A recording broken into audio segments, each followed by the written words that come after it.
Assalamualaikum warahmatullahi wabarakatuh. Apa kabar Bapak dan Ibu semuanya? Semoga kita semua selalu dalam keadaan sehat dan selalu dalam lindungan Allah Subhanahu wa Ta'ala. Pada kesempatan ini, kami tim dosen dari Fakultas Ekonomi dan Bisnis Telkom University yang beranggotakan Bapak Juri, Ibu Lia, dan saya sendiri Krisnangga Dwita mengadakan kegiatan pengabdian masyarakat kepada komunitas petani kopi Lembang. Saya akan menyampaikan materi mengenai sosial media untuk pemasaran online. Penjelasan lebih lanjut akan kita bahas pada slide selanjutnya. Saat ini, kemajuan teknologi telah mengubah banyak aspek termasuk bagaimana cara berkomunikasi dan berinteraksi. Tentunya, kemajuan teknologi tersebut berdampak terhadap aktivitas bisnis, diantaranya adalah proses pemasaran bisnis yang dilakukan secara online. Salah satu media yang dapat digunakan untuk melakukan pemasaran online adalah sosial media. Tentunya, Bapak dan Ibu sudah tidak asing lagi dengan istilah sosial media. Sebelum kita bahas lebih lanjut, kita harus memiliki persepsi yang sama mengenai definisi dari sosial media. Apakah definisi dari sosial media? Sosial media adalah situs atau layanan daring atau yang kita sebut sebagai online yang memungkinkan penggunanya tak hanya mengonsumsi tapi juga berpartisipasi, membuat, mengomentari, dan menyebarkan beragam konten dalam berbagai format, baik teks, gambar, audio, atau video. Dalam pemasaran online, sosial media menjadi alat yang sangat bermanfaat dalam menginformasikan, mengenalkan, mempromosikan, dan menjual produk kita kepada masyarakat. Pada slide selanjutnya, kita akan membahas mengenai jenis-jenis sosial media yang dapat kita gunakan dalam pemasaran online. Pada slide ini, saya akan membahas jenis-jenis sosial media dalam pemasaran online. Yang pertama adalah layanan blog yang dipahami sebagai jurnal pribadi di internet. Kita mengenalnya dengan istilah website.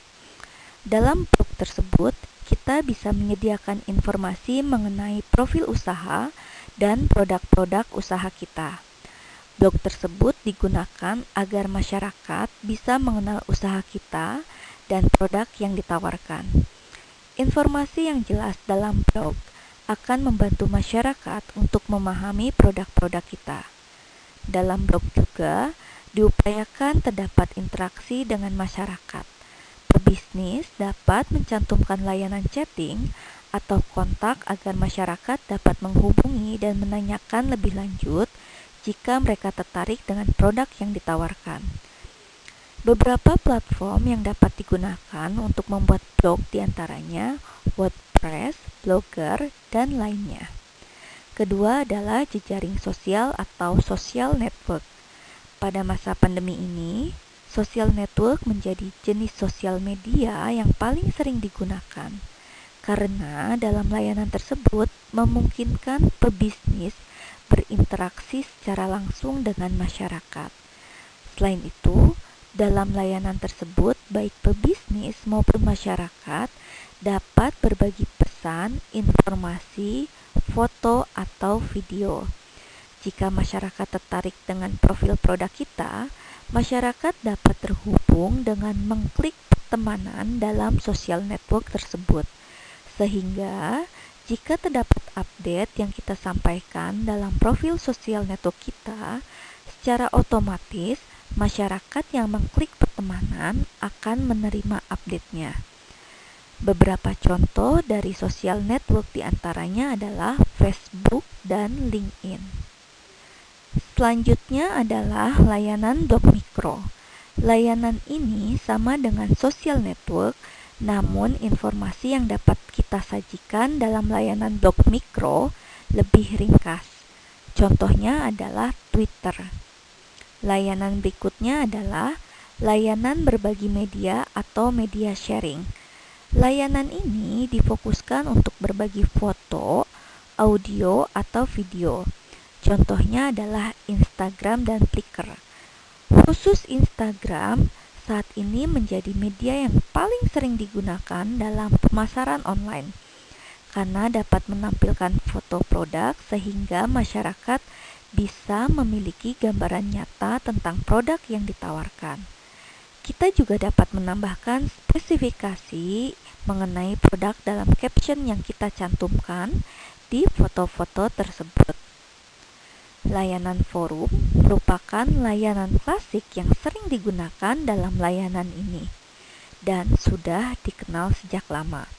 Layanan ini jadi tempat pengguna bisa memperbincangkan hal atau topik spesifik dengan pengguna lain di dalam ruang diskusi. Contohnya adalah Kaskus dan Quora. Dan yang terakhir adalah layanan kolaborasi. Seperti namanya, layanan ini memberikan kesempatan penggunanya untuk berkolaborasi dalam memuat, menyunting, atau mengoreksi konten. Contohnya adalah Wikipedia. Baiklah, demikian penjelasan dari jenis-jenis sosial media pemasaran. Berikut adalah manfaat dari media sosial dalam pemasaran online. Yang pertama adalah merupakan cara yang mudah untuk mencari tahu lebih banyak mengenai pelanggan Anda. Pada media sosial memungkinkan masyarakat untuk memberi komentar mengenai foto atau video dari produk yang kita tawarkan, sehingga kita bisa mengidentifikasi mengenai minat mereka terhadap produk kita. Selanjutnya adalah membantu pencarian target konsumen lebih efektif, membantu menemukan konsumen baru dan memperluas target pasar, memudahkan dalam memberikan feedback secara langsung, karena tadi sesuai dengan yang saya informasikan bahwa kita dapat berinteraksi secara langsung dengan masyarakat melalui kolom komentar dari foto atau video yang kita cantumkan di sosial media kita. Kemudian mengembangkan target pasar dan selangkah lebih maju dari kompetitor, membantu meningkatkan pengunjung website dan ranking search engine, membagikan informasi lebih cepat dengan sosial media, membantu konsumen menjangkau bisnis kita, lebih dekat dengan konsumen melalui media sosial, dan yang terakhir adalah meningkatkan brand awareness dan promosi dengan biaya yang minimum.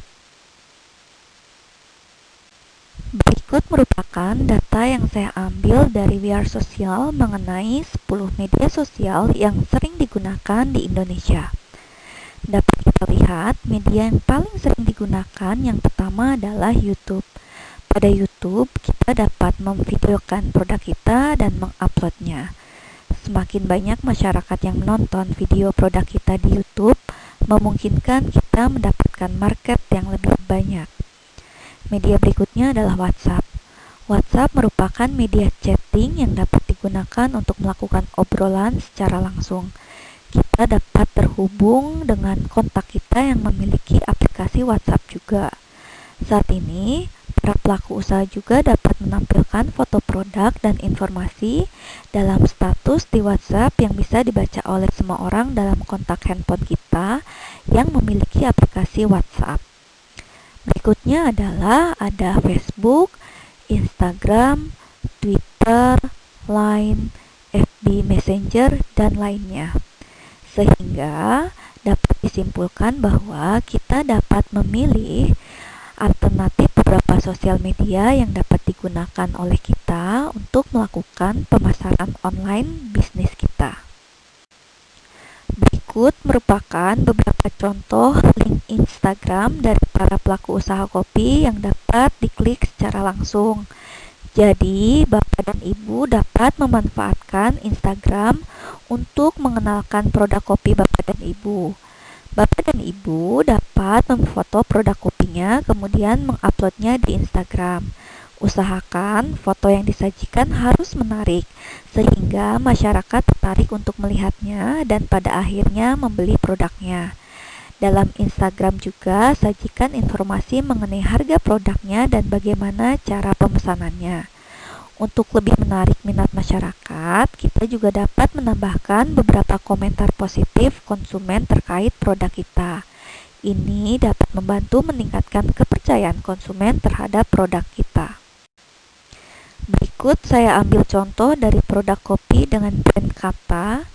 Dapat kita lihat pada profil Instagram mereka terdapat informasi lokasi toko dari produk kopi Kata, ada di Jakarta, Bekasi, Tangerang, dan kota lainnya. Dalam Instagram tersebut, pelaku usaha Kata menampilkan beberapa foto mengenai kopi dan juga produk knowledge untuk memberikan pengetahuan mengenai kopi kepada masyarakat. Bapak dan Ibu juga bisa menggunakan media ini sehingga produk kopi dari Bapak dan Ibu bisa dikenal lebih luas. Saat ini, media sosial dapat digunakan di smartphone atau handphone. Kita bisa mengakses sosial media secara mobile. Hal tersebut tentu memudahkan kita untuk memasarkan secara online produk kita dimanapun. Demikian informasi yang dapat saya sampaikan. Semoga bermanfaat untuk Bapak dan Ibu semuanya. Mohon maaf apabila ada materi yang masih kurang jelas. Terima kasih. Wassalamualaikum warahmatullahi wabarakatuh.